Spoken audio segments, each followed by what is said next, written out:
Hello guys, welcome back. నేను మీ UK అబ్బాయిని. ఈరోజు మీకు చూపించే వీడియో ఏంటంటే, లాస్ట్ వీడియోలో డొక్లాండ్స్ లైబ్రరీ గ్రౌండ్ ఫ్లోర్ చూపించాను. ఇది ఫస్ట్ ఫ్లోర్ అనమాట. ఇక్కడ ఇండివిజువల్ కంప్యూటర్స్ ఉంటాయి. ఎవరికైనా కావాలంటే వచ్చి పైకి వచ్చి యూస్ చేసుకోవచ్చు పీస్ఫుల్గా.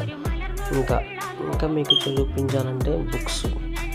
అబ్బా, ఒక్కటి కాదండి, కొన్ని వేల బుక్స్ ఉన్నాయి. వీడియో తీస్తాకు వస్తేనే నాకు ఇన్ని బుక్స్ అనేది తెలిసింది. లేకపోతే మనకి ఎందుకని ఎప్పుడు పైకి రాలా. అసలు ఆ జోనర్ వేరు. ఎలా ఉన్నాయంటే, బీటెక్ మొత్తం ఒక పక్కన, మాస్టర్స్ మొత్తం ఒక పక్కన, అంతా డివైడ్ చేసి ఉన్నాయి.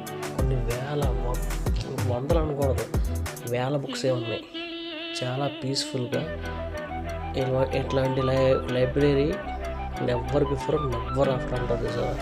ఎప్పుడు చూడాల. లైబ్రరీ ఒకటే 3 స్టేర్లు, మామూలుగా లేదండి. చాలా అంటే చాలా పీస్ఫుల్గా. ఫెసిలిటీస్ పరంగా చూసుకుంటే యూనివర్సిటీ ఆఫ్ ఈస్ట్ లండన్ అనేది టూ గుడ్. ఇలాంటి మోర్ అప్డేట్స్ కోసం మన ఛానల్ని సబ్స్క్రైబ్ చేయండి, లైక్ చేయండి, షేర్ చేయండి. సైనింగ్ ఆఫ్ మీ యూకే అబ్బాయి.